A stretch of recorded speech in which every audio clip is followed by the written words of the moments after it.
tarde a todos. É um prazer dar início a mais um evento, uma tarde na Academia Oficina Diagnóstica, organizado pelos acadêmicos Emanuel Jansen, que eu convido para tomar assento na mesa e depois tomar a presidência. Acadêmico Carlos Basílio de Oliveira, que eu convido para vir para a mesa também, por favor. E o acadêmico Zé Galvão Alves, que está fora do Brasil hoje. Hoje nós temos uma alegria especial de contar como coordenador com o nosso querido acadêmico Orlando Marques Vieira. Cadê o professor Orlando? Querido Orlando, por favor, toma assento à mesa. Agradeço a presença do Dr. Fernando Ponce Leão, da UFRJ, e do Dr. Felipe Vitor, do Hospital de Ipanema, né? Da UERJ? Do Andaraí.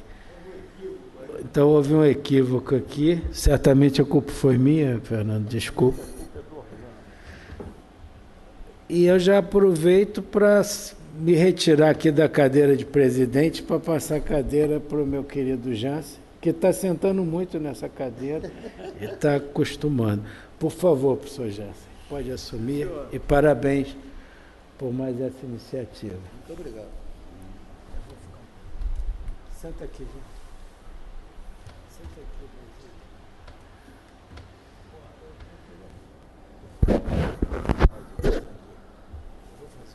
Obrigado ao presidente por manter esta sessão. E eu quero, por justiça, dizer que o nosso grande oráculo dessa história é o professor Novelino, que iniciou há alguns anos atrás essa sessão. Hoje, como vocês já viram, nós vamos ter um caso de cirurgia. O professor Orlando é o coordenador dessa sessão. Está faltando aqui entre nós o doutor Galvão, que é uma pessoa muito importante na elaboração desses casos e a discussão na dinâmica da sessão. E nós vamos seguir a forma clássica, né? Que é uma apresentação, discussão geral. Todo mundo quer discutir esse caso, daqui a pouco nós vamos ver. E, finalmente, o doutor Basílio, como sempre, chega aí e diz a verdade. Doutor Orlando.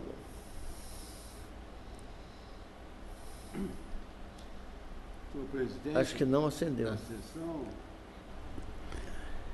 Acadêmico Zé Manuel Jansen, quero agradecer inicialmente a pessoa dele por ter me convidado para coordenar essa sessão de cirurgia.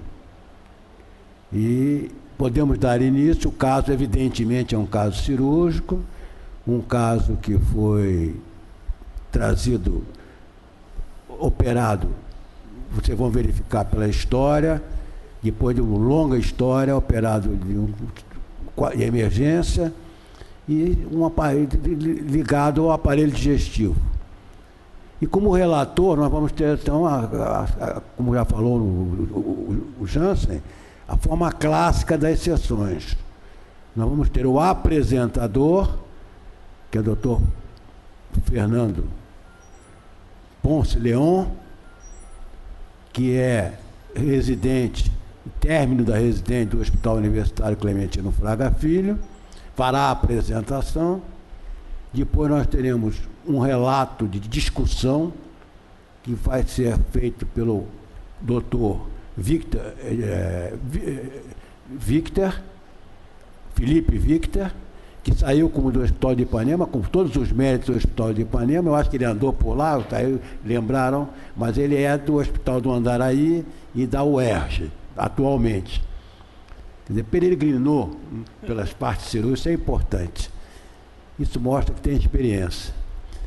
E vamos dar início, pedindo licença, então, e agradecendo a presença dos ilustres confrades, que aqui estão presentes, que estarão, evidentemente, discutindo o caso, juntamente com os nossos convidados, dar a palavra, eu acho que nesse momento, podemos começar? Ao Apresentador do caso, o Fernando Ponce Leon. É o mesmo da Fonte da Juventude, não? Nenhuma alusão ao descobridor da Flórida, etc., mas ele gosta muito do nome, né? Essa foi fogo.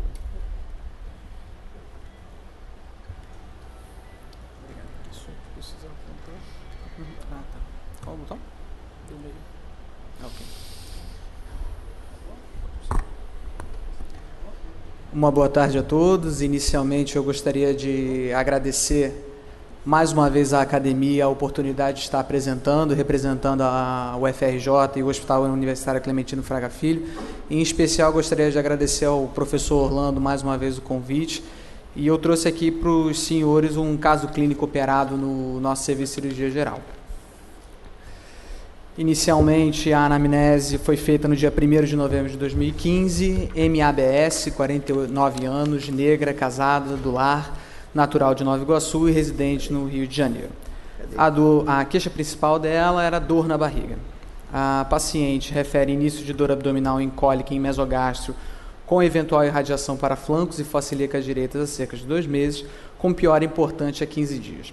Afirmava que ocorria piora da dor após a alimentação, cerca de 2 horas após a mesma, e melhora cada vez menos efetiva com o uso de analgésicos comuns associado a episódios de náuseas. Negava melhora com mudança de decúbito, relato de febre não aferida, porém sem calafrios. Negava episódios de sangramentos, parestesias ou síncopes. Interrompeu o uso de todas as medicações que ela vinha fazendo uso ambulatoriamente há 1 semana por intolerâncias mesmas e dor abdominal. Referia evacuações sem alterações no hábito ou na qualidade, sendo a última evacuação no dia 31. Negava queixas urinárias também.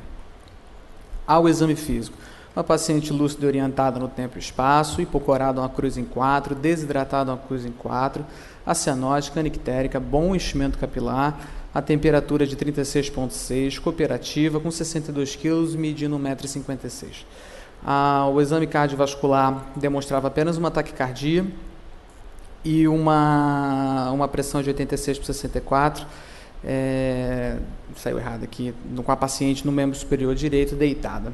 A ausculta respiratória sem nenhuma alteração, eupneica em ar ambiente, saturando 97%, essa saturação foi aferida com o oxímetro de dedo. Ao abdômen, a peristalse presente, distendido, porém depressível, dolorosa palpação profunda do flanco esquerdo, meso e epigástrio, com timpanismo doloroso no local, sem massas ou visceromegalias, sinais de Murphy, Bloomberg e Hobson ausentes. Ao exame de extremidades, os membros inferiores sem edemas ou empastamentos, com pulsos periféricos isóbaros e isócrinos, e chamava a atenção que nos membros superiores ela apresentava uma necrose seca de 2º quirodáctilo direito e 3º e 4º quirodáctilos esquerdos, todos em falanges distais. Na história patológica pregressa dela, ela referia uma asma que, quando a gente conversou com ela, foi classificada como uma asma persistente grave, portadora de rinite alérgica, hipertensão arterial sistêmica, e ela negava transfusões sanguíneas, cirurgias prévias ou internações hospitalares, G0, P0. Estava em uso regular de fluticatizona 100 microgramas por 25 microgramas, budesonida oral, prednisona 60 mg dia, carbonato de cálcio, nifedipina retarde, AS e vitamina D. Ela negava tabagismo, referia etilismo social com ingestas de menos 1 lata de fermentados a cada 30 dias, pai falecido aos 74 anos por doença cardiovascular, mãe de 76 anos hipertensa, que ela não sabia dizer qual o uso das medicações dela, 3 irmãs saudáveis e negava o histórico de neoplasias na família. Inicialmente, como ela apresentava uma pressão limítrofe em um ataque cardíaco, foi realizada a reposição volêmica, foi suspeitada uma síndrome infecciosa iniciada antibiótico terapia venosa empírica com ceftriaxona e metronidazol após coleta das hemoculturas e solicitada uma tomografia de abdômen e pelve. Ao laboratório colhido no dia, o que chamava a atenção era um leucograma com 17.900 leucócitos, 20% de eosinófilos, 13% de bastões, uma plaqueta normal de 378.000, sódio, potássio, ureia, creatinina sem nenhuma alteração, transaminases e canaliculares também sem nenhuma alteração, um coagulograma normal e uma gasometria com uma PO2 normal, uma saturação de 95. O restante do laboratório que eu vou apresentar aqui foi colhido ao longo da internação dela.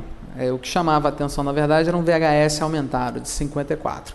Porém, ela tinha uma eletroforese de proteínas sem alterações, uma LDH limítrofe, um cálcio, fósforo e magnésio, cloro também sem nenhuma alteração, uma PCR um pouco aumentada, um lactato de 1,3, com bidireto negativo, EAS, CPF sem nenhuma alteração, lipidograma normal. TSH, T4 livre também não chamava atenção, foram colhidos ASCA, PANCA e CIANCA com valores acima descritos, sorologias negativas e culturas, tanto de urina quanto de fezes, quanto de sangue, sem nenhum resultado positivo. Agora eu vou apresentar aos senhores a tomografia realizada no dia da internação dela, no dia 1º de novembro. Inicialmente vou passar as imagens e depois a gente vai discutir o laudo apresentado. Essa paciente ela realizou uma tomografia com contraste venoso. A fase inteira da tomografia a gente não vai mostrar inicialmente para os senhores, porque as imagens ficam muito grandes, uma questão de logística também.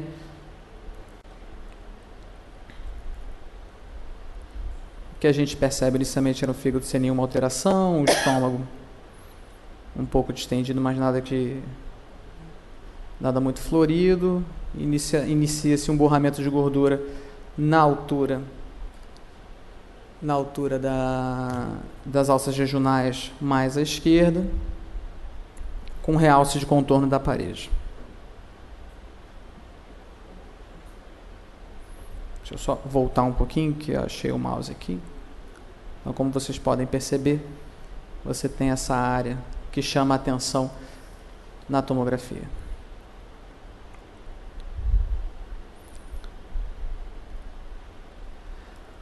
O laudo, como ela já vinha em acompanhamento no hospital por outras questões, ela já havia realizado uma tomografia no dia 15 de setembro, então os colegas da radiologia realizaram uma análise comparativa em relação a esse laudo. E o que chamou a atenção dentro do resultado foi um importante espessamento parietal com padrão de realce estratificado de extenso segmento de alça intestinal delgada na transição jejum-ileal, estendendo-se por cerca de 18 centímetros, com densificação da gordura adjacente e vasos retos proeminentes. A densificação da gordura é mais proeminente no aspecto inferior dessa alça, sugerindo um processo inflamatório mais intenso nessa topografia.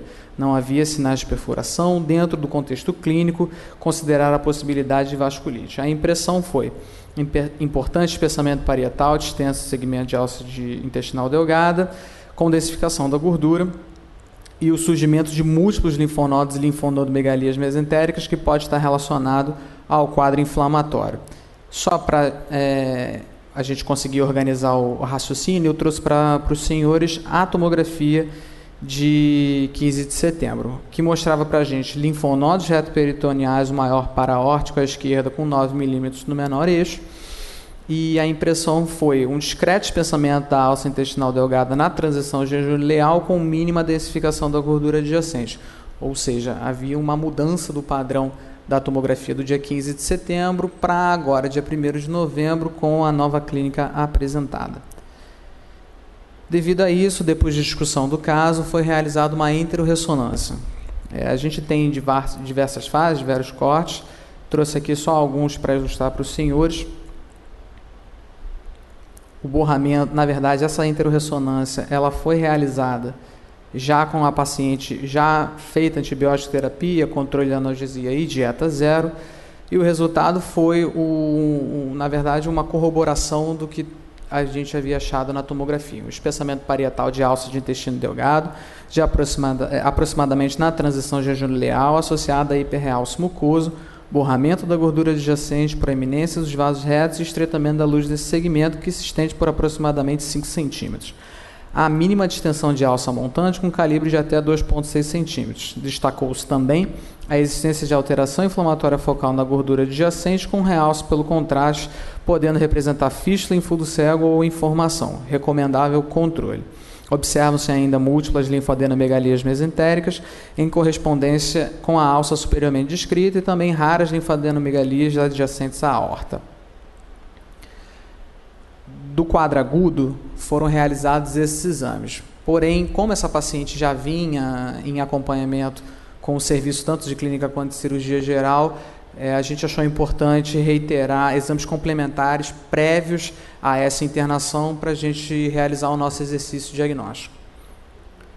Ela realizou em 15 de setembro uma endoscopia digestiva alta, como os senhores podem perceber aqui nas imagens, cujo laudo mostrava um exame normal, um esôfago com a junção epitelial esôfago-gástrica a 36 centímetros lábios, sem sinais de esofagite, um estômago de formas, volumes e distensibilidade normais, com fundo e piloro com preguiado e superfícies normais, antro sem alterações, e duodeno com um bulbo e calibre de paredes normais, realizada biópsias nos 3/3 do esôfago para pesquisa de esofagite eosinofílica. Ela realizou também uma capilaroscopia, que é a descrição. Foi realizada o exame na prega ungueal dos dedos de ambas as mãos, demonstrando campos de visibilidade normal, não se observando edema papilar, estando as papilas retificadas. O número de alças aparentemente preservados, distribuição paralela e a forma predominante de grampo, observando capilares curtos, alguns tortuosos, porém sem alargamentos, ramificações ou ectasias. Fluxo contínuo, ausência de hemorragias ou aneurismos. A conclusão era que, no momento, embora apresente alterações, as mesmas são inespecíficas, estando dentro dos padrões da normalidade. Realizou também uma biópsia óssea, cuja microscopia mostrava 50% de descida de pouso, série eritrocítica com maturação normoblástica, série granulocítica com maturação preservada, com relação EG normal, intensa eosinofilia, megacariócitos normais em número e morfologia, com diagnóstico de medula óssea com eosinofilia intensa. E realizou também uma biópsia de pele, de uma nodulação do antebraço esquerdo, que mostrava um fragmento nodular tecido brancacento firme elástico, aspecto aos cortes untuoso e multilobulado, cuja conclusão foi uma paniculite septal com vasculite, formação de trombos de fibrina e eosinofilia tecidual. Agora terminamos a apresentação do caso. Muito bem, doutor Fernando. Obrigado pela sua apresentação. Eu acho que bem documentado o caso. Vou fazer um breve relato antes de passar a discussão. Senhor presidente, quer passar a palavra? Quer fazer algum comentário, alguma pergunta sobre a história? É uma doente, portanto, com uma história longa, uma história abdominal, com crises abdominais sucessivas, piora, febre sem aferição, mas sem calafrios, e que com medicação intensa de corticoides, vários ambulatórios, e aí foi progredindo até certamente chegar a um ponto que ele vai dizer porque ela foi levada à cirurgia. De modo que é esse panorama todo que foi feito, e aí nós temos as imagens o grupo de imagens que realmente mostra sistematicamente a presença de espessamento de alça a nível de jejum ileal, espessamento de alça com alguma alteração transparental. Talvez um aumento de gordura, alteração de gordura transparental na parede. Então, seria esses os aspectos. Então, eu acho que podia ter alguma pergunta para nós esclarecermos. O Fernando, por que ela foi levada à cirurgia? Qual o motivo? Quando ela chegou? Qual foi o quadro que ela apresentava no momento? Essa paciente ela deu entrada na emergência do hospital com dor abdominal. Como ela já via apresentando um quadro de investigação, que depois a gente vai discutir, pela clínica médica, ela foi admitida pela clínica médica. Porém, como ela apresentava dor abdominal, febre, dificuldade de progressão de dieta, distensão abdominal, chamaram o nosso serviço para uma avaliação.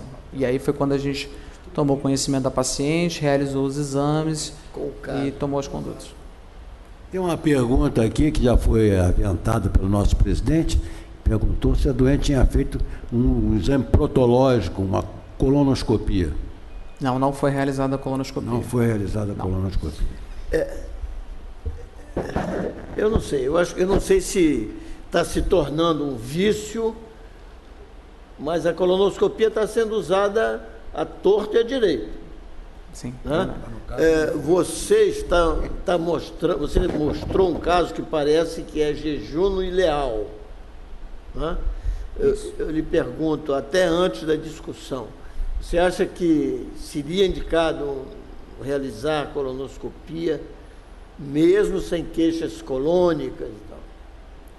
Olha, no momento agudo de crise dela, como ela não apresentava nenhuma outra alteração que chamasse a atenção, por exemplo, hemorragia digestiva baixa, diarreia, a gente não aventou essa possibilidade. Analisando de maneira retrospectiva, a gente acredita que a colonoscopia, sim, poderia ter sido realizada para tentar aumentar a possibilidade de diagnóstico da paciente. Mas, no momento, naquela época, professor, isso não foi aventado. Agora, veja se é verdade o que eu vou dizer.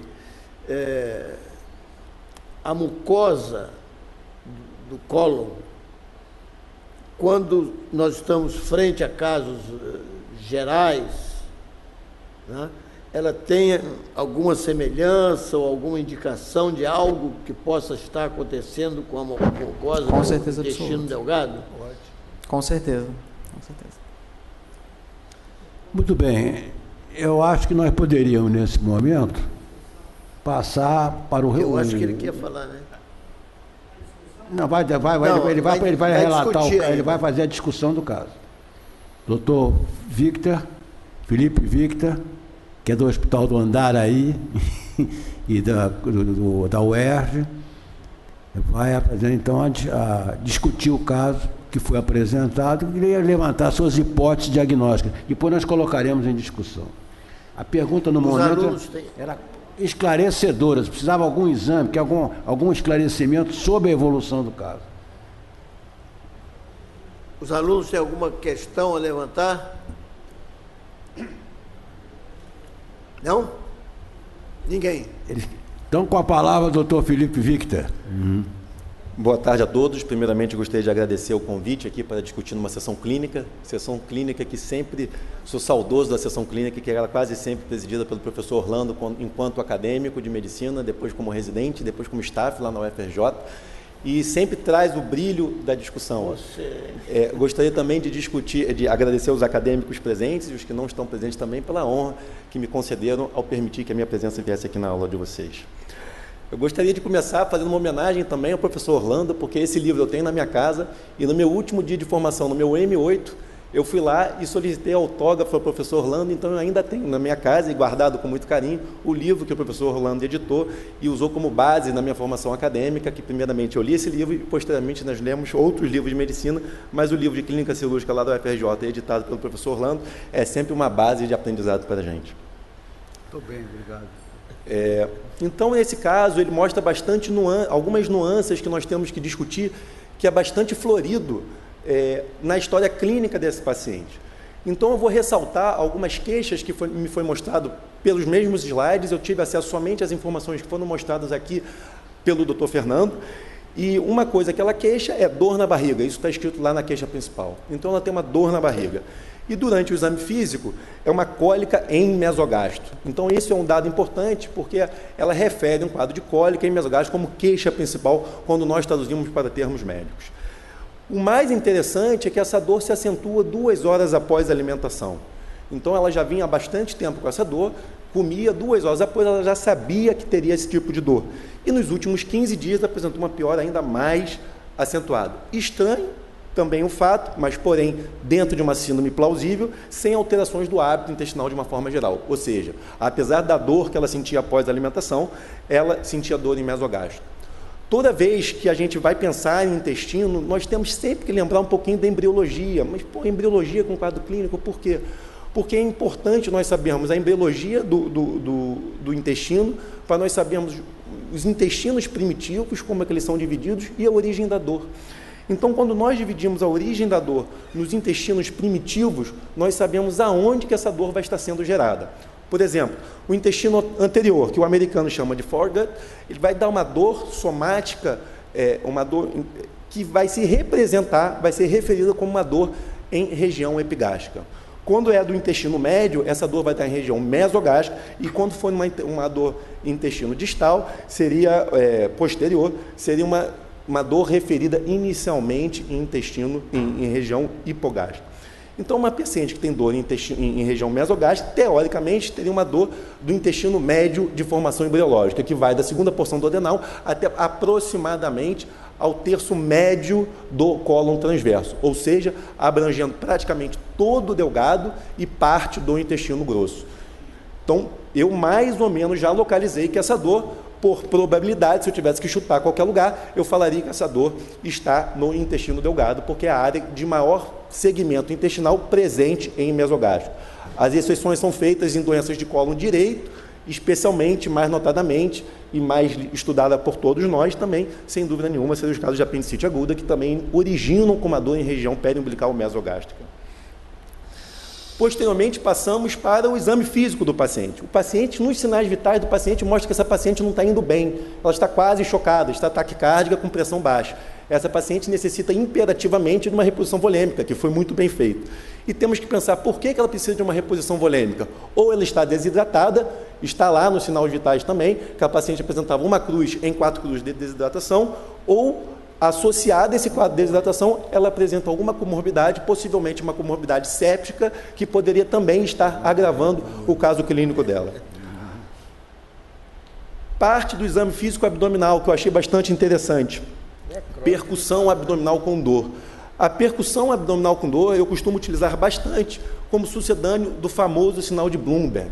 Se você faz uma percussão do abdômen, o paciente refere dor naquela região, algum grau de irritação peritoneal está acontecendo naquela região. Não necessariamente uma irritação peritoneal que obrigue uma cirurgia de emergência, mas algo além da parede intestinal está acontecendo, que está causando uma irritação do peritônio parietal dessa paciente, e então nós devemos investigar um pouco mais profundo. Porém, o que me chamou mais a atenção desse caso, além da questão intestinal dela, seria uma paciente de 49 anos, negra e hipertensa, com pulsos normais e uma necrose de falange distal. Então, ela tinha todos os pulsos normais do corpo e uma falange distal comprometida. A princípio, creio que ela tem uma doença de microcirculação ou pequenos vasos. Por que ela teria uma doença de vasos grandes com todos os pulsos perfeitos? Pode acontecer, porém não é o mais plausível, o que nós mais vemos na prática médica. Então, esses foram os 2 sinais que me chamaram bastante atenção no exame físico. E agora vamos às patologias associadas do paciente. É uma paciente que tem asma grave, hipertensão, rinite e hipertensão arterial. Então, ela tem um quadro respiratório, sem dúvida nenhuma, inclusive com o uso de diversas corticoides inalatórios e oral. Qual é a importância de nós sabermos que a paciente faz uso de corticoide quando estamos examinando o paciente? Total. Por quê? Porque isso altera nosso exame físico. Então, tudo aquilo que nós estudamos classicamente no paciente usuário de corticoide, principalmente os corticoides orais em altas doses, o exame físico pode estar bastante mascarado. Infelizmente, já tive a oportunidade de presenciar catástrofes abdominais que no exame físico do paciente a gente não consegue avaliar muito bem pelo uso do corticoide. Então, isso tem que ser levado bastante em consideração no caso desse paciente. E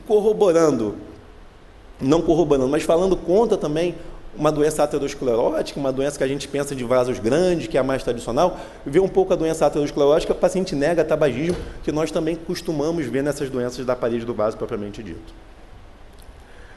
E dos exames séricos e laboratoriais feitos na emergência também, aquilo que chama mais atenção seria essa eosinofilia. Por que uma paciente apresenta 20% de eosinófilos, com 17 mil leucócitos totais, justificado apenas por uma eumintose, por exemplo, isso também não bate muito com o quadro clínico e com a história que nós estamos associando do paciente. Então, essa paciente, existem alguns sinais, além da questão abdominal, mostrando para a gente que ela tem algo além do que aquela dor abdominal que ela vinha sentindo como queixa principal que procurou a emergência.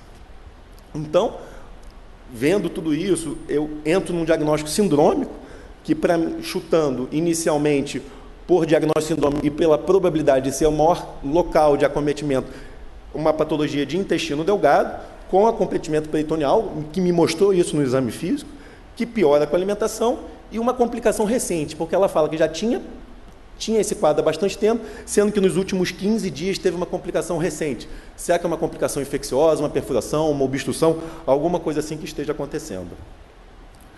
Aí, fecha um pouco mais nas hipóteses diagnósticas. Eu acho que todo paciente que chega para nós com uma queixa dessa, de longa data, que com piora da alimentação, após 2 horas, começa o quadro de cólica, eu tenho que pensar, não tem como negar, os quadros de angina mesentérica são sempre os primeiros diagnósticos que vêm na minha cabeça. E pensando também nessa piora alimentar 2 horas após a alimentação, nós temos que pensar um pouco nos processos obstrutivos do intestino delgado. Existe também, no exercício diagnóstico, nós também podemos tentar fazer uma diferenciação entre angina mesentérica e obstrução parcial do intestino delgado, que quando você tem uma obstrução parcial do intestino delgado, seja por qualquer etiologia, a dor é clássica do típico cólica, né? Aquela paciente que tem um peristaltismo, a dor aumenta, e de repente cede o peristaltismo e a dor desse paciente diminui. Enquanto na angina mesentérica, essa dor é constante, por ser um fenômeno vascular, o sofrimento daquela alça ocorre apesar da peristalse, então tende a ter uma dor mais constrictiva, um pouco menos caracterizada como cólica, apesar dela também ser exacerbada quando aparece o peristaltismo na alça naquele segmento acometido. Então, dentro das anginas mesentéricas, nós temos que pensar, obviamente, em doenças ateroscleróticas / embólicas que possam ter ocorrido naquele paciente, porém as embólicas têm quadros mais agudos, enquanto as ateroscleróticas e as vasculites teriam um quadro mais prolongado, uma cronicidade um pouco maior do quadro. E nas obstruções parciais de delgado, também entra uma gama grande de patologias que nós devemos pensar, mas não podemos esquecer de tumores, muitas vezes pequenos, gerando cabeças de invaginação e com isso fazendo invaginações intermitentes do intestino delgado, que quando o paciente come, o alimento empurra aquele tumor e favorece a invaginação intestinal e depois, por qualquer motivo, aquela cabeça de invaginação retorna, gerando a dor no paciente, aquele paciente tem um pouco de alívio dos sintomas. E doenças infecciosas, como tuberculose, a doença inflamatória intestinal também, a paciente está na faixa etária do segundo pico de doença inflamatória, né, que é no adulto no jovem e depois no adulto jovem também, e não podemos esquecer. E outra doença também são doenças linfoproliferativas do intestino delgado, que nós também temos que lembrar. Então, após a tomografia e a ressonância, né, corrobora a suspeita de uma complicação infecciosa ou fistulosa. A ressonância, inclusive, até sugere ter uma fístula em fundo cego gerada naquele intestino delgado, sendo bloqueada pela gordura. Todo aquele borramento da gordura que o Dr. Fernando mostrou, mostra uma reação peritoneal, mostra que está com algum acometimento do ponto de vista infeccioso naquele paciente, então a reação peritoneal está acontecendo, que pode justificar o quadro séptico dela.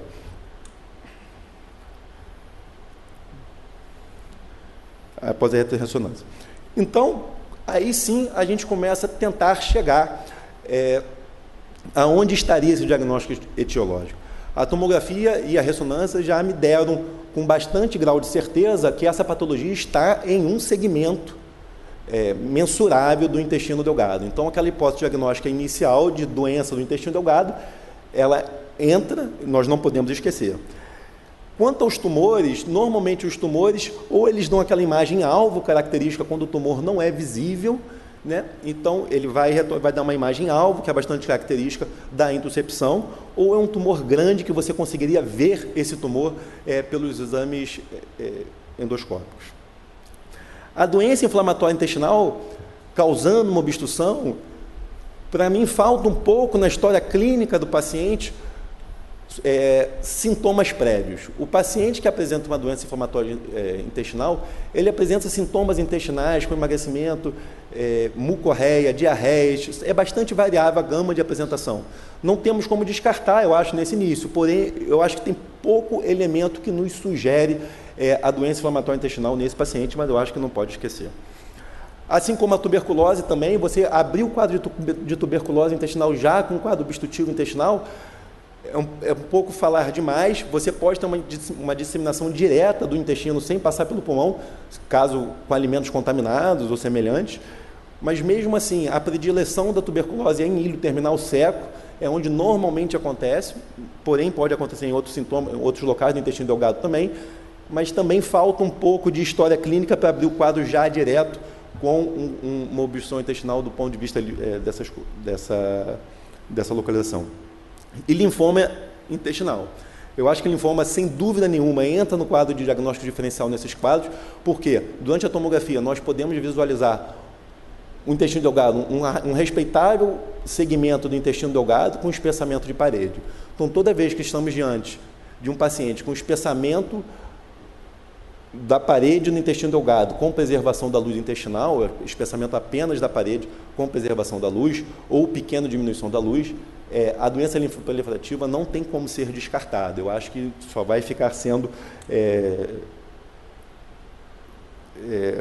conclusiva depois que você fizer a cirurgia. Então, e as doenças vasculares, eu inverti um pouquinho, de aterosclerótica, é raro um paciente ter uma doença aterosclerótica exclusiva em apenas um segmento do intestino, no vaso específico daquele intestino e no vaso específico da mão. É uma doença grave que essa paciente deveria ter. Então, eu esperaria ver na tomografia placas ateromatosas dispersas por todo o sistema vascular do paciente, mesmo sem um contraste. Então, entramos no quadro da vasculite.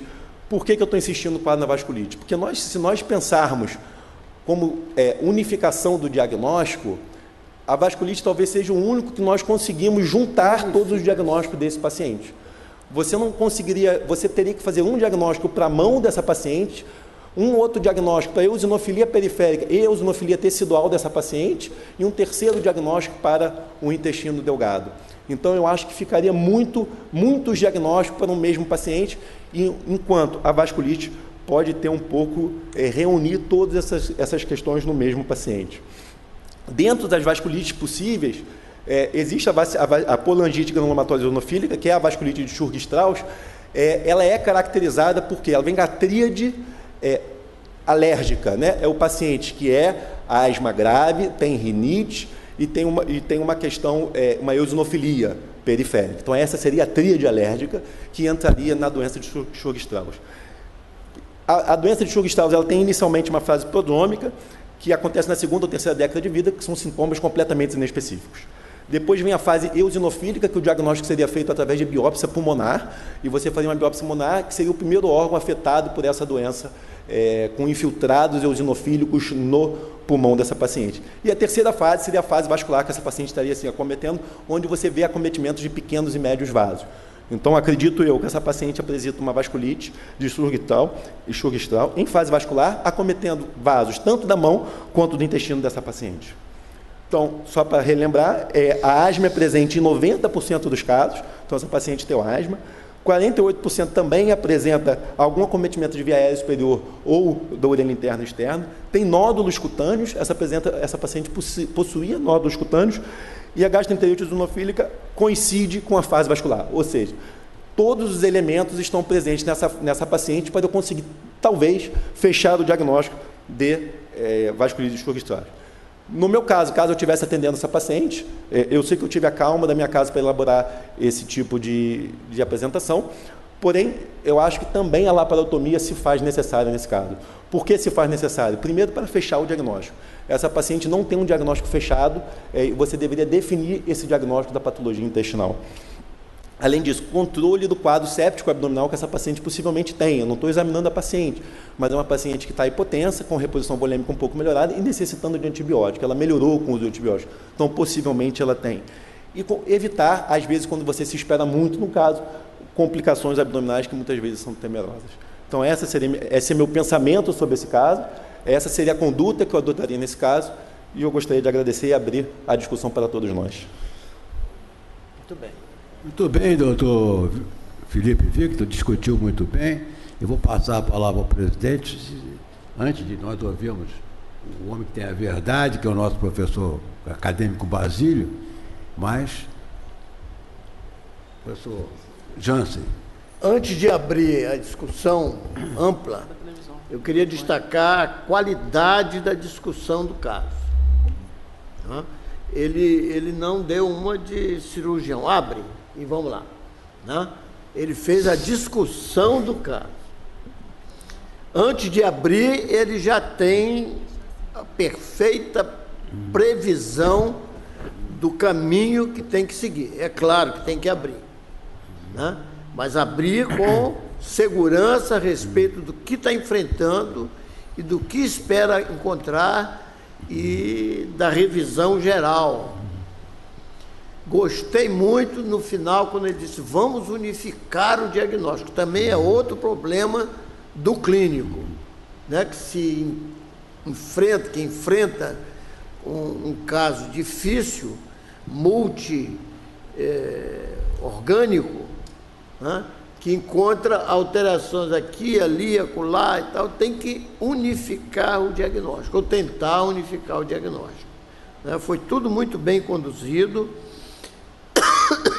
Da simples queixa de dor de barriga, isso é um ensinamento que os alunos aqui não podem perder no dia de hoje. O doente se queixa de dor na barriga. E o doutor Felipe aqui hoje nos mostrou que dor na barriga não pode ser encarado simplesmente como dor na barriga. Ele começou, acho que foi o primeiro ou segundo slide, mostrando onde dói cada segmento do tubo digestivo que esteja acometido. E daí ele seguiu, né? Eu continuo ainda com aquela crítica de não se ter a colonoscopia, mas é a única coisa que eu fico com um pé atrás, né? Que uma biópsia colônica talvez estivesse acrescentando mais eosinófilo nesse caldo aí, né? Também gostei muito da discussão dele a respeito do uso de corticoide, que modifica o exame físico. Isso também é um outro conhecimento que vocês têm que aprofundar e levar em frente na sua vida médica, né? De modo que eu vou parar de falar por aqui, mas foi uma das melhores discussões que nós já tivemos aqui nessa série de discussões clínicas. Vamos colocar a palavra em aberto para acadêmicos e acadêmicos e vamos seguir. Professor Novelino. Senhor presidente acadêmico Jansen, em primeiro lugar, faço das minhas palavras a de Vossa Excelência pela beleza da apresentação do caso. O professor Orlando aqui trouxe muito bem seus colaboradores e pela clareza da discussão. Eu vou me permitir fazer um comentário pelo que eu vi na tomografia computadorizada, né, dentro dos meus modestos conhecimentos, em que o espessamento de toda a gordura, evidentemente mesentérica, e os linfonodos, ultimamente tem sido descrita, inclusive pela professora Marta Galvão, nossa radiologista, os casos de mesenterite. E eu queria saber, então, evidentemente, se houve uma suspeita, embora tenha sido vago a suspeita do processo inflamatório, se pensou também durante o diagnóstico desse caso, uma mesenterite, que é um quadro que tem sido descrito ainda com uma certa raridade, mas cada vez mais frequente. E eu queria também, senhor presidente, dizer aquilo que o professor Jansen, aos alunos que estão presentes, esta sessão foi feita especificamente, então os alunos devem comentar, não fiquem constrangidos, o professor Jansen é um homem bom, então os senhores façam suas suposições sem constrangimento, né? É isso que eu tenho a dizer. Muito obrigado, senhor presidente.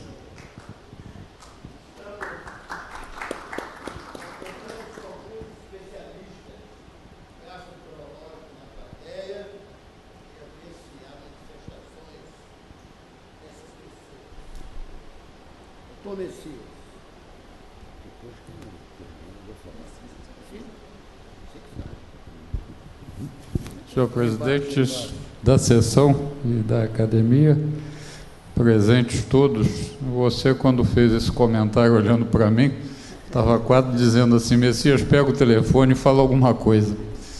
Eu peço desculpa por ter chegado já no meio do caminho, quando ele já estava discutindo, mas como o Jansen já ressaltou, principalmente para a plateia de alunos, desculpe minha intimidade e a coloquialidade. Parecia até um clínico discutindo o caso, né? Enfim. E gostei muito da parte que eu comecei a ver em um princípio que nós costumamos repetir muito com os nossos alunos. antes de querer dar um nome do que a doença que o paciente está te apresentando, tenta entender o mecanismo gerador daquele quadro clínico, seja do lado dos sintomas, seja do lado da história. Como está escrito em todos os livros, prestando atenção nisso, 60% a 70% dos casos estão diagnosticados. É só uma questão hoje, com a intensa modernidade que temos e capacidade de ver a doença, antes até às vezes de abri-los, os exames serão realmente pelo conceito da complementariedade, e não vamos fazer isso para ver o que aparece. Você, como o Jansen bem destacou, quando decidiu operar esse doente, a gente sabe que tem que se operar, mas a gente tem o norte, sabe por que a gente está trilhando aquele caminho e o que aquele porto vai nos apresentar. E em termos de brincadeira também, e também é uma coisa séria, principalmente como lógica de raciocínio clínico para todos nós, e principalmente os alunos, as doenças que nós vamos ver ao longo da vida, e eu sou um dos mais novos aqui, talvez já com 43 para 44 anos de formado, nós vamos sempre ver as doenças habituais que se apresentam das formas habituais. Até nesse caso, que muito provavelmente é um ótimo diagnóstico clínico, antes do nosso grande diagnosticador a posteriori, o patologista, confirmar as nossas sugestões, mesmo as doenças pouco comuns, elas vão se apresentar, na maioria das vezes, da sua forma habitual.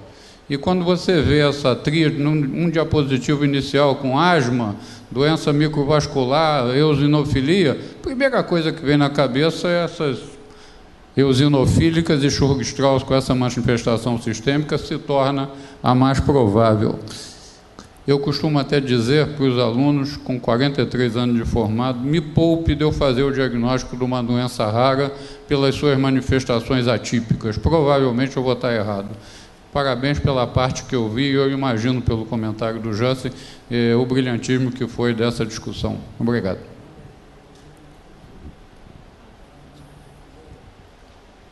Muito bem.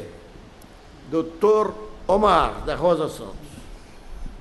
Senhor presidente, senhores prezados amigos, logo que o relator estava falando no microfone, apresentando o caso, o professor Gerson, aqui à minha frente, virou e falou: isso é um Churg-Strauss.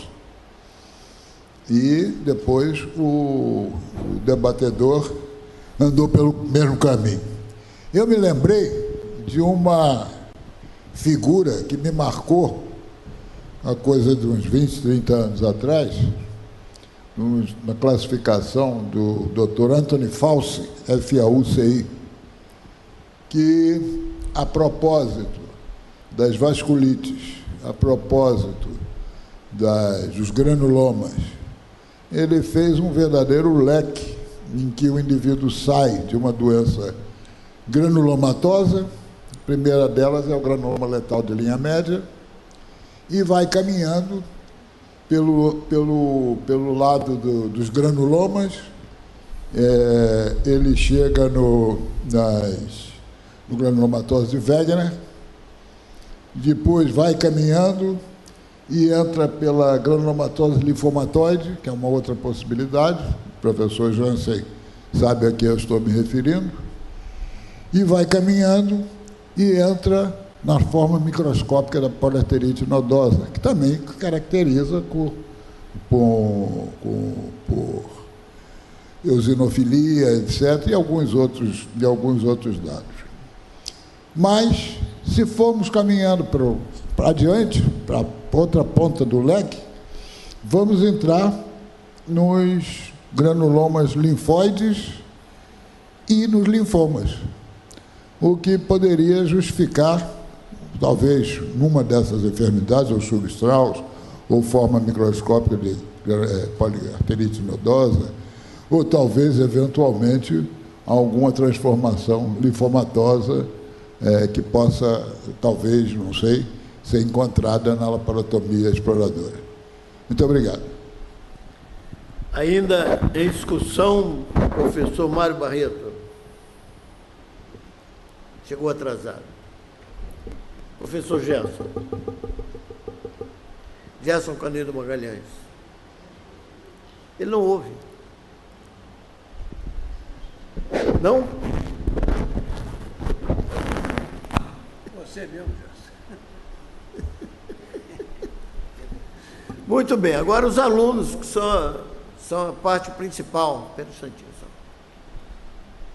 Eu só digo a vocês, se não falarem agora, falarão de madrugada, porque o professor Basílio vai até aí. E aí vocês vão falar. Bom, eu só queria sintetizar alguma coisa assim. Existe a possibilidade de se fazer um diagnóstico de doença eosinofílica em geral. E essas doenças eosinofílicas não são muitas, embora às vezes acompanhem outras doenças, como doenças do colágeno, etc.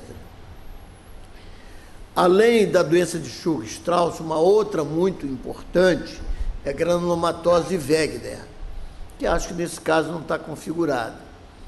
Mas da granulomatose de Wegener, eu gostaria de contar uma história só para amenizar a intensidade da medicina que vocês estão vivendo, que é a seguinte: há cerca de 10, 15 anos atrás, se descobriu que Wegener era um oficial nazista. Ele foi o primeiro a mostrar que existiam angeites, como chamavam na época, vasculites, que não fossem panarterite nodosa, porque no tempo, pelo menos no meu tempo de juventude, que está abaixo de muitos professores aqui, se chamava tudo de panarterite nodosa, era PAN. Aí depois o Wegener foi o primeiro a descobrir que havia uma outra doença metida nesse meio da panarterite nodosa, que era uma doença que ele descreveu e ficou famoso, a granulomatose Wegener. Granulomatose porque tem granuloma, eosinofílica, e aí descobriram que ele tinha sido um oficial nazista. Ele tinha sido médico das organizações SA, que foram importantes, principalmente no início do nazismo, quando havia uma guerra em Berlim entre os nazistas e os comunistas, até que o Hitler assumisse.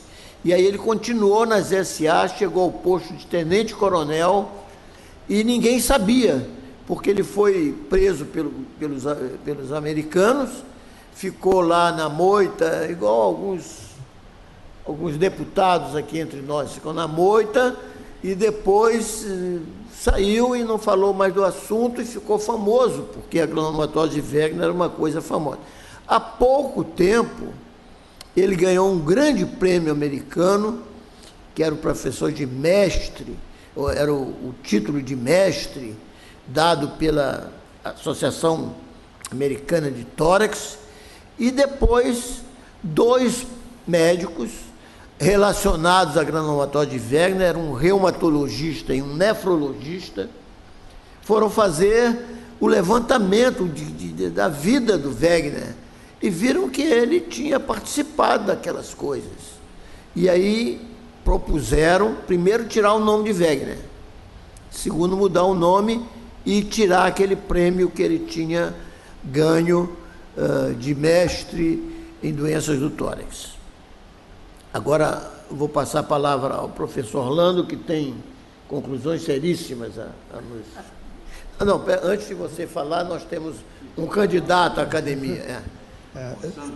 Senhor presidente, senhores acadêmicos, o meu comentário sobre esse caso, inicialmente cumprimentando o professor Orlando, que realmente soube escolher um caso que denota um caso típico de condução em hospital universitário devido à riqueza de sintomas e de diagnóstico diferencial, assim como os relatores que estão fazendo brilhantemente.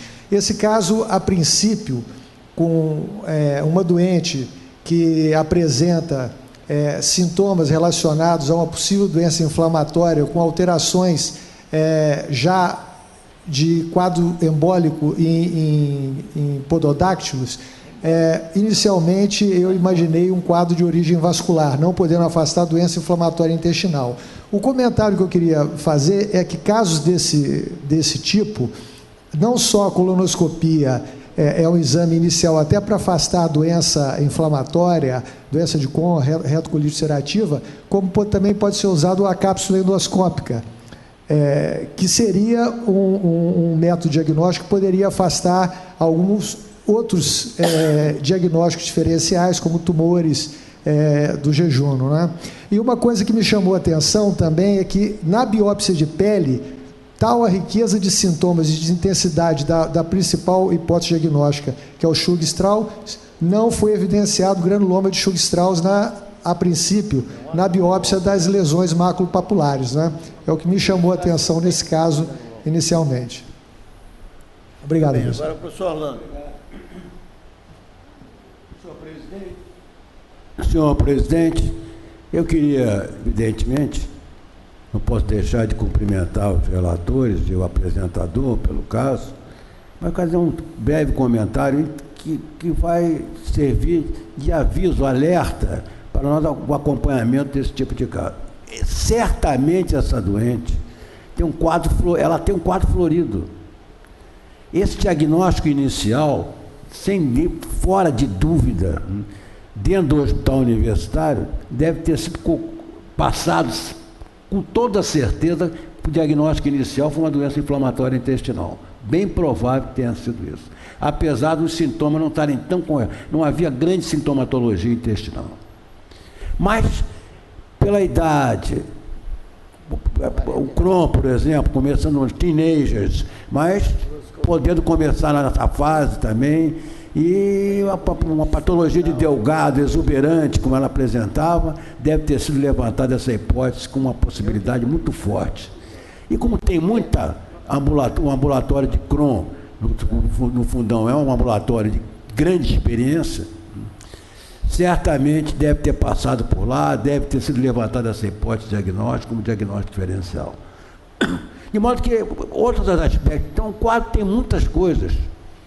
O quadro de vasculite entra, por exemplo, uma mulher negra de 39 anos com hipertensão grave, doença do negro, com graves hipertensões, com alterações vasculares importantes, vasculite, com necrose, quer dizer, então realmente torna uma possibilidade de diagnóstico muito grande de discernimento a respeito do diagnóstico final. Certamente algumas coisas podem ter sido levantadas antes. Por exemplo, o próprio linfoma de Delgado deve ter sido levantado como hipótese diagnóstica forte nessa doente. Por quê?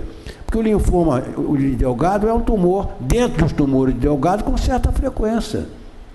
Então, o achado citando aqui para nós aproveitarmos a tomografia, quer dizer, uma imagem de uma massa tumoral, de tumor fora da alça intestinal, mas de certo volume, provavelmente uma suspeita até de uma fístula cega, formando uma forma pseudotumoral pericólica, ao lado do Delgado. De modo que eu gostaria de chamar a atenção a esse aspecto. Certamente essa doente passou por diversos diagnósticos, diversos aspectos clínicos foram analisados, até chegar à possibilidade de conclusão. Eu gostaria de perguntar o seguinte: ela foi para a cirurgia? Essa é a minha pergunta final, antes nós debatemos, passamos para o nosso professor Basílio para falar dar o fecho desse caso. Como ela foi operada? Ela foi operada com um quadro abdominal agudo infeccioso, um quadro de perfuração de alça. Qual foi o diagnóstico que essa doente foi levada para a mesa cirúrgica? Isso é com ele. Fernando? Ela foi levada para a mesa cirúrgica em emergência. Qual foi o diagnóstico que foi feito para conduzi-la para o ato cirúrgico? O diagnóstico principal. Claro que tinha um diagnóstico clínico que estava, mas tinha um diagnóstico. Por que ela foi operada? Perfuração de alça? Foi esse o diagnóstico? Peritonite? Por perfuração? Qual foi? Então, para terminar, eu queria, antes de passar a nossa evolução do caso. Então, a evolução do caso, professor, inicialmente queria parabenizar o Dr. Felipe pela excelente discussão, que aí depois a gente vai ver que realmente é um quadro muito florido e que os sintomas, os achados e toda a fisiopatologia da doença apresentada, ela se encaixa nessa paciente. Após a discussão do caso com a clínica médica de cirurgia geral, como a paciente apresentava um timpanismo doloroso, porém não apresentava sinais de irritação peritoneal, realmente necessitava de uma reposição volêmica porque apresentava um quadro séptico infeccioso, porém na tomografia a gente não apresentava nenhum sinal de urgência cirúrgica, não tinha um pneumo peritônio, não tinha líquido livre na cavidade, apresentava apenas uma perfuração, e essa interorressonância ela foi realizada num segundo momento que houve essa possibilidade de fístula cega ou de uma perfuração bloqueada. Foi inicialmente no dia 1º de novembro optado pela conduta conservadora com ressuscitação volêmica dessa paciente. Essa paciente ficou em dieta zero, antibiótico terapia, com melhora impressionante do quadro, certo? Foi tentada inicialmente a reintrodução da dieta dela com manutenção dos sintomas e ela recomeçou a apresentar picos febris. Como isso começou a ficar um quadro mais recorrente e novas tomografias foram realizadas, uma primeira tomografia realizada 10 dias depois não mostrou na verdade uma melhora do borramento da gordura, e uma segunda tomografia mostrava um borramento de gordura com a mesma intensidade. Esse quadro foi rediscutido novamente e a laparotomia exploradora foi ocorrida no dia 15 de dezembro. Agora eu vou mostrar para os senhores os achados macroscópicos e microscópicos. Só um instantinho. Vamos ver se o debatedor quer acrescentar alguma coisa, fazer alguma pergunta. Está satisfeito? Mais alguém? Dos alunos, olha, a penúltima chamada. A última chamada vai ser daqui a pouco. Muito bem, faz favor. Vamos lá. Então, esse foi o achado intraoperatório, que a gente, na laparotomia exploradora, ao inventário da cavidade, nós não encontramos líquido livre na cavidade, não havia pus ou secreção entérica associada, você não tinha nenhum achado peritoneal sugestivo de alguma outra patologia secundária, sem alterações no fígado, e o que a gente achou, na verdade, foi um segmento de jejum a aproximadamente uns 60 a 70 centímetros da válvula iliocecal, bloqueado pelo aumento. Aqui a gente tem o aspecto da face antimesentérica, aqui quando a gente vira a alça para o outro lado, e o que foi decidido foi a realização de uma enterectomia parcial com reconstrução primária. Aqui a gente tem o achado da peça depois que a gente fez a ressecção, e quando a gente abriu a peça pela borda antimesentérica, o que a gente achou? A gente achou, na verdade, uma microperfuração com uma úlcera em volta com uma úlcera na região da perfuração bloqueada pelo aumento, que foi a posterior levado para análise histopatológica. Então aqui só para a gente ter uma continuidade da evolução, é realizada a enterectomia segmentar com confecção de enteroanastomose término-terminal com prolene 4 zeros em pontos separados, um plano anterior e um plano posterior, a evolução favorável, sem complicações, com dieta reintroduzida no 3º dia de pós-operatório e evoluída sem intercorrências e sem a reincidência dos sintomas apresentados, com alta hospitalar no D7. Aqui é o achado da microscopia. Vamos passar para o professor Basílio? Então, Basílio, a batuta desde o início, começa a apresentação. Professor, o senhor quer que eu volte à macroscopia ou deixa na microscopia? Pode deixar.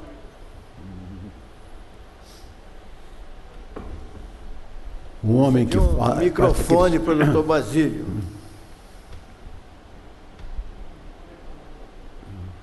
Cadê o Ivanildo? Socorro. Melhorou, não é mais Ivanildo. Professor Jansen, nós temos aqui grupos de universidades do Rio de Janeiro, São Novelino. Tem um grupo aqui que antes de começar já estava aguardando aqui a sessão. O pessoal da Estácio aqui tem 4 alunos aqui que estão aqui visitando, tem mais 6 alunos da Estácio aqui, ó. 6 alunos. Foi a propaganda que foi levada lá para o nosso hospital, a divulgação do caso, levado lá já. Mas tem outro grupo aí, esse aí da onde é que é? Da UERJ. Muito bom, cara. Tem 6 aqui contra 6. Ah, tá empatado o jogo, olha aí. Tá empatado, 6-6 aqui, ó. O pessoal da UERJ aqui do lado minha direita, o pessoal da Estácio aqui à esquerda. e outras figuras aqui também que são até convidadas para dar as suas opiniões também, se desejarem, não é isso, professor? Está aberto a todos aqui, esse momento, essa frequência é comunitária, que é de todos. Eu pergunto aqui primeiro a vocês, na clínica, o que mais chamou a atenção de vocês? Qual o sintoma aqui?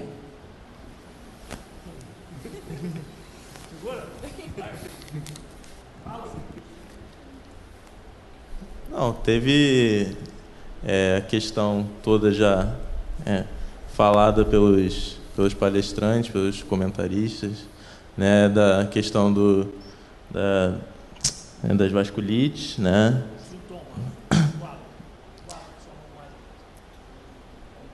Foi o quadro de irritação peritoneal. Eu queria até fazer uma pergunta, que eu estava com um pouco de vergonha, que foi muito ressaltada a importância de fazer a colonoscopia. Só que eu queria saber se haveria alguma alteração na colonoscopia e qual seria se tivesse alteração. Passar essa pergunta aí para o debatedor, o professor Orlando. Fernando, você quer responder? Porque realmente não foi feita a colonoscopia. Eu tenho a impressão que não tinha nenhum quadro. Não estava indicado? Não sei, podia ter sido feito como complementar. Porque tinha um processo de Delgado e certamente talvez fosse levantada uma possibilidade de ter uma patologia de Crohn, que podiam ter lesões do colo, ou lesões reto-anais. Não sei se foi feito um exame proctológico. Isso se imporia, se tivesse diagnóstico de Crohn, podia ter sido feita uma colonoscopia, inclusive com exame proctológico, para verificar se existiam lesões anorretais. Mas talvez não tenha chamado a atenção nenhum sintoma relacionado com o colo. Por isso não deve ter sido indicada a colonoscopia. É a impressão que eu tenho. Eu não tenho nada de gastroenterologista, eu só tenho amigos gastroenterologistas e vejo a conduta deles. Qualquer coisa no abdômen e tal, colonoscopia. Aí eu fico sempre pensando, pode ser que eles queiram ver como é que está a mucosa do cólon, para ver se há alguma relação com a mucosa do delgado, e eu fiz até essa pergunta numa certa época, eu gostaria que o debatedor nos desse a sua impressão. Quer responder, Fernando? Vamos lá, professor Fernando Ponce Leon. É bonito, né? Como a paciente apresentava uma eosinofilia intensa, a colonoscopia ela não foi feita. A gente estaria aqui, na verdade, aventando possibilidades. Foi feita uma endoscopia digestiva alta, tentando descartar um diagnóstico de uma esofagite eosinofílica. Na paciente que tem o quadro clínico que ela apresenta e o achado de eosinofilia em todos os exames complementares realizados, a possibilidade de achados de eosinofilia na colonoscopia também poderiam ser possíveis. A gente poderia ter nela uma colonoscopia com uma mucosa alterada, com alteração de mucosa de pontilhado, com achado de como se fosse padrão de morango ou algo desse tipo, mas a questão para descartar a possibilidade de doenças de Crohn, úlceras ou fístulas, a tomografia e a enterorressonância não tiveram nenhum achado florido para a gente, nenhum borramento de gordura, alteração de trânsito, estenose, dilatações. Então eu ficaria um pouco surpreso se ela tivesse alguma outra lesão dessa. Lembrando também que em toda colonoscopia a possibilidade de pólipos também existem e que eles seriam ressecados e avaliados pela histopatologia. Então, pensando teoricamente, retrospectivamente agora, uma colonoscopia para ela sim poderia ter sido realizada, com achados sim, muito provavelmente achados de mucosa sem nenhuma lesão mais objetiva. Muito bem. E... O doutor Messias deseja falar. Pois não?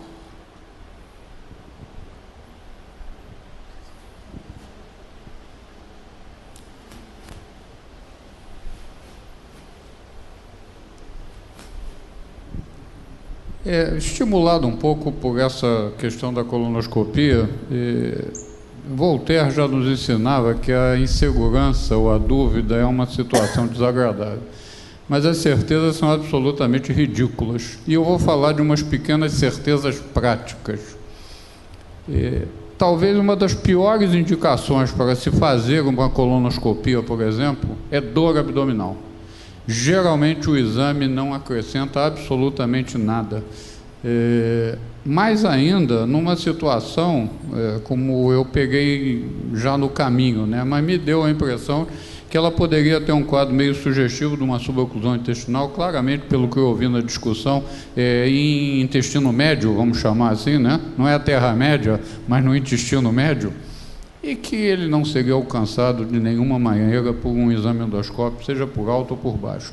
Até a própria lógica de, numa situação como essa, pelo pouco que eu ouvi da discussão do caso, imaginar-se fazer uma endoscopia alta para afastar esofagite eosinofílica, ela não cabe num raciocínio clínico lógico. Aquele de beira de leito, eu não estou defendendo um caso numa sessão, não estou num concurso em que eu tenho que me explicar por que eu tomo determinadas condutas.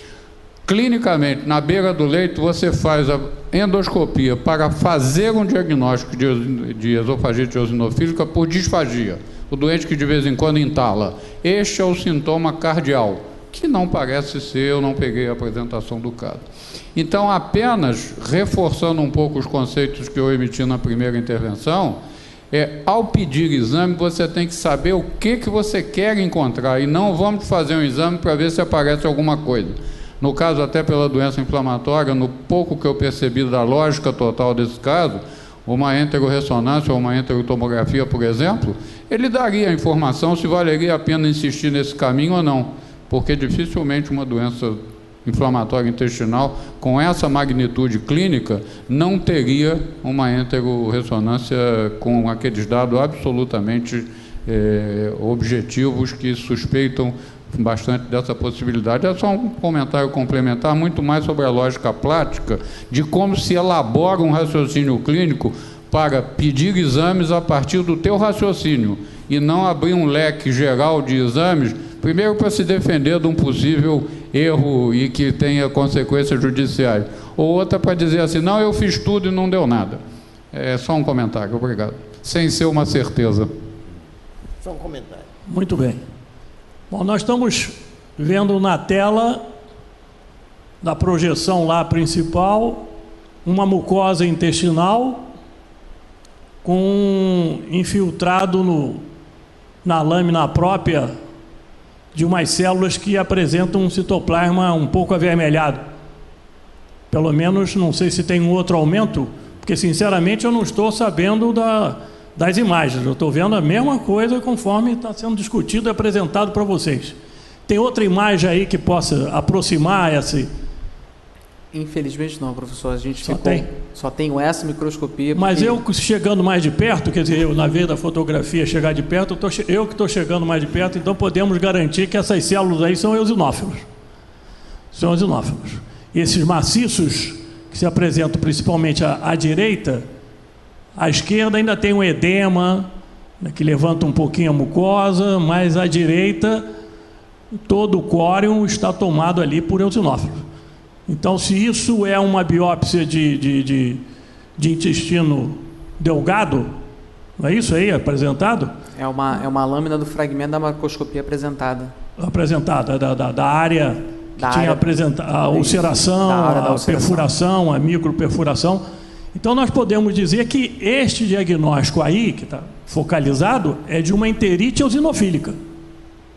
Não é esse? Não foi esse o diagnóstico patológico desse?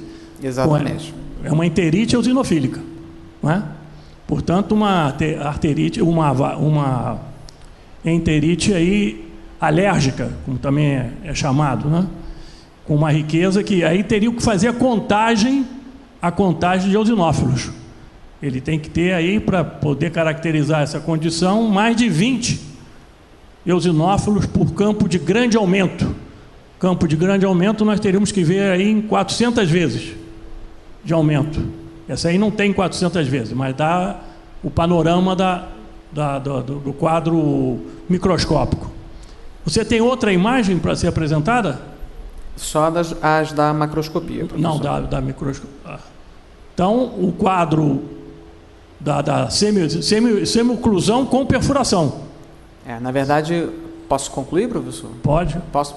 Então, a conclusão do caso, na verdade, é que essa paciente, depois de muita discussão clínica e com a equipe da cirurgia geral, foi realmente fechado o diagnóstico de vasculite de Churg-Strauss para ela, e ela apresentava uma perfuração bloqueada com essa ulceração a 60 centímetros da válvula ileocecal de jejum, confirmada na patologia a enterite eosinofílica. Enterite eosinofílica. A gente vê aqui na macroscopia fragmento pardo claro de tecido elástico que acompanha fragmento irregular, fragmento de úlcera jejunal, e o histopatológico na macroscopia, segmento de jejum de 18 centímetros de comprimento, apresentando segmento central de aproximadamente 3 centímetros com estenose acentuada da luz associada à alteração mucosa e parede enegrecida. Segmentos adjacentes tem preguiado e preservado e mucosa íntegra, a gordura adjacente de aspecto habitual.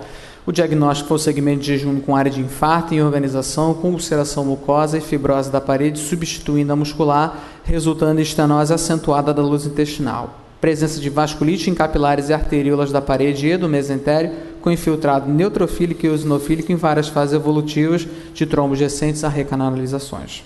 A conclusão? Enterite eosinofílica. Enterite eosinofílica com a vasculite necrosante de Churg-Strauss. Com a vasculite de Churg-Strauss, uma complicação a nível jejunal da vasculite de Churg-Strauss. A vasculite de Churg-Strauss, ela se coloca como na classificação geral das vasculites como uma vasculite necrosante. E ela é parelha com o Wegener, porque ela é do terceiro grupo das vasculites necrosantes.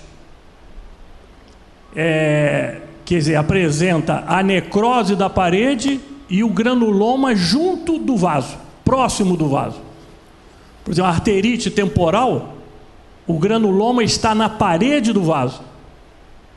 A vasculite necrosante de Churg-Strauss, que cursa apenas não, nos casos com asma, isso é um dado fundamental, e essa paciente tem rinite, alergia e asma, diferentemente do Wegener, que é das vias aéreas superiores, e pulmão, e rim, lesão renal, até nos casos que depois se classificou o Wegener clássico e o Wegener parcial. Hoje se sabe que aqueles casos que dizia que não havia lesão de rim, a microscopia eletrônica mostrou que há lesão de membrana basal, então é o Wegener clássico, fazendo diagnóstico com outros grupos de vasculites. Então, uma doença sistêmica que comprometeu aí a pele, né, lesão de paniculite septal com eosinofilia, principalmente situando-se para o tubo digestivo, o que é mais raro. Eu fiz já a necrópsia de Churg-Strauss. Churg-Strauss são dois indivíduos, hein? Você repara aí, Churg e Strauss. Eles descreveram essa vasculite em 1951. O Wegener descreveu em 1936. E vocês veem uma diferença grande de um tipo as duas hoje são acopladas, uma próxima da outra. Mas elas foram descritas já nesse sentido. E a vasculite necrosante granulomatosa. As duas são granulomatosas.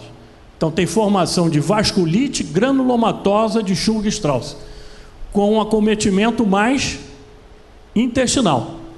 Casos que eu vi pegavam até o coração.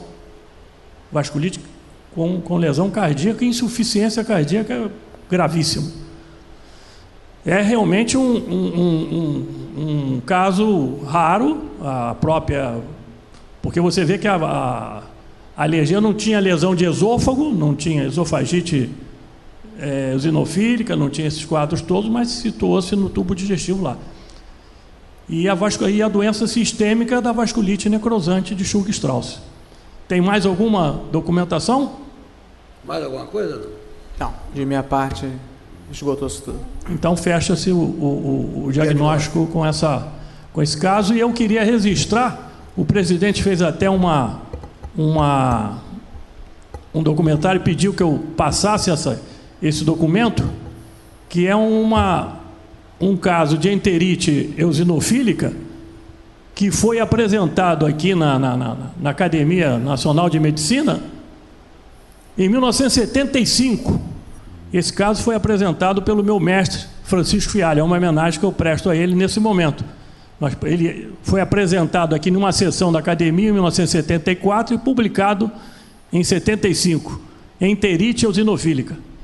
E esses casos foram primeiramente descritos na Irlanda, naqueles pescadores de arenque, que pegam arenque, pescam o arenque nas pedras, nos rios, e o arenque tem um vermezinho, o Eustoma rotundato, que quando ele é pescado, morto, ele migra para a musculatura. E eles fritam aquele arenque ali mal passado e ingerem o arenque. E ingerem o Eustoma rotundato, o verme que dá uma alergia intestinal, produzindo a enterite eosinofílica. Ela foi descrita lá, na Irlanda. E aí está a nossa comunicação, uma homenagem, que é o primeiro caso nacional publicado de enterite eosinofílica, que não tinha nada a ver aí com o Schug-Strauss, mas tinha a ver, sim, com uma senhora que fez uma viagem para o exterior e fez uma alimentação completamente diferente, levando a uma alergia intestinal.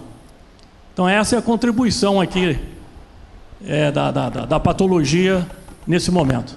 Agradecendo aí a presença aqui dos patologistas que contribuíram aí para o diagnóstico aí, o grupo da UERJ e o grupo da Estácio aí presente. Isso é muito bom, a academia contar com a presença dos alunos aqui, e cada vez vocês têm que multiplicar, vocês têm que ser elementos multiplicadores dessa vinda aqui na academia, porque essa sessão foi realmente uma sessão muito bem escolhida e muito bem discutida, apresentada e levada a cabo. Muito obrigado, professor Jansen.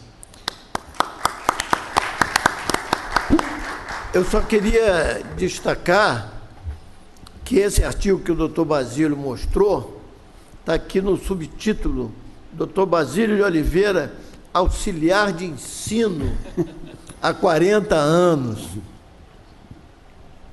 E a minha pergunta final, e o tratamento? Como é que foi? Foi tudo bem e tal, mas tomou o quê?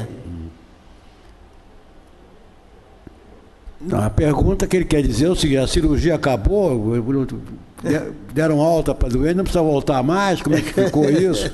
Como é que ficou essa enterite? Vai tratar, vai para a clínica médica? Como é que fizeram com a doente? Foi operado e saiu muito bem na cirurgia, né? Mas não basta.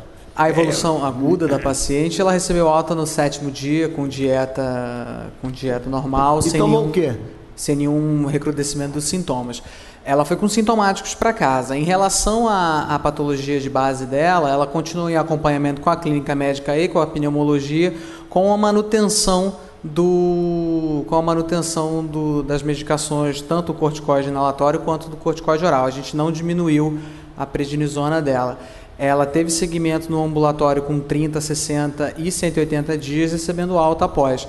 O acompanhamento com a pneumologia, professor, particularmente, com a clínica médica, eu particularmente, a princípio, no prontuário não chamaram nenhuma atenção, mas o que ela fez de medicação, sinceramente, não sei.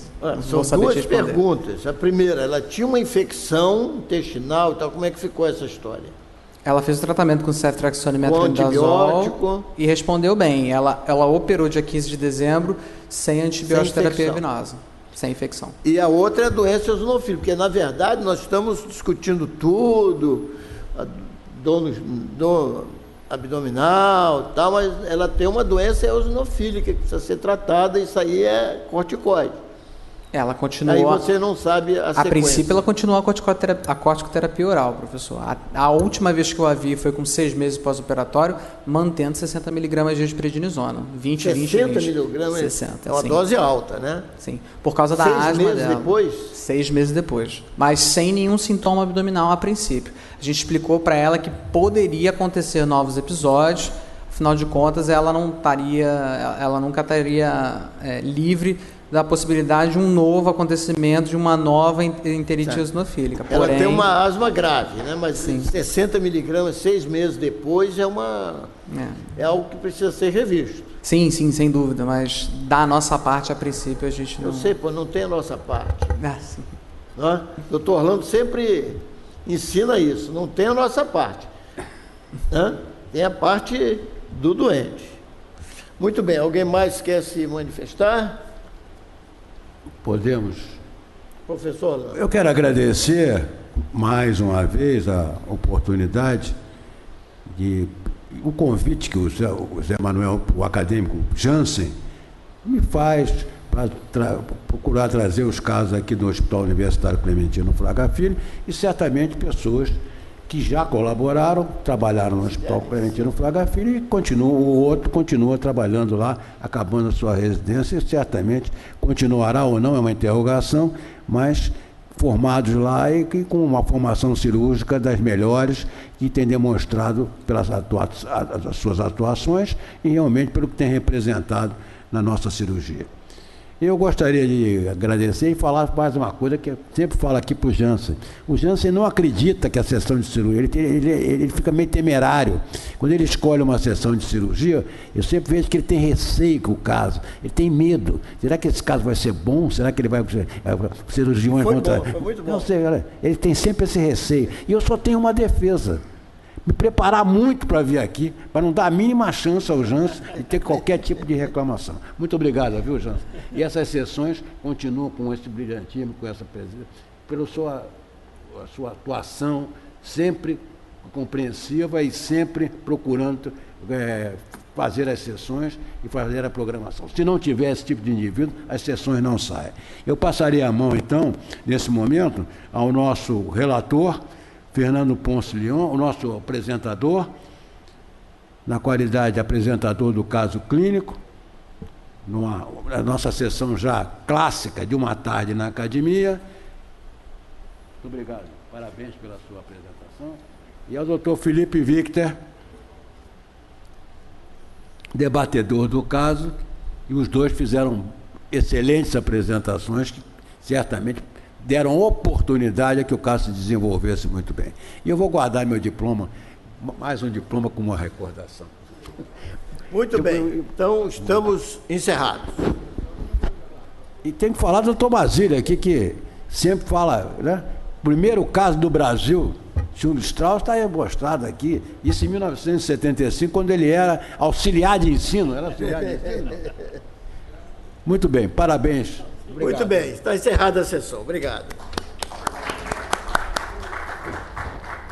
Basílio, você quer mais?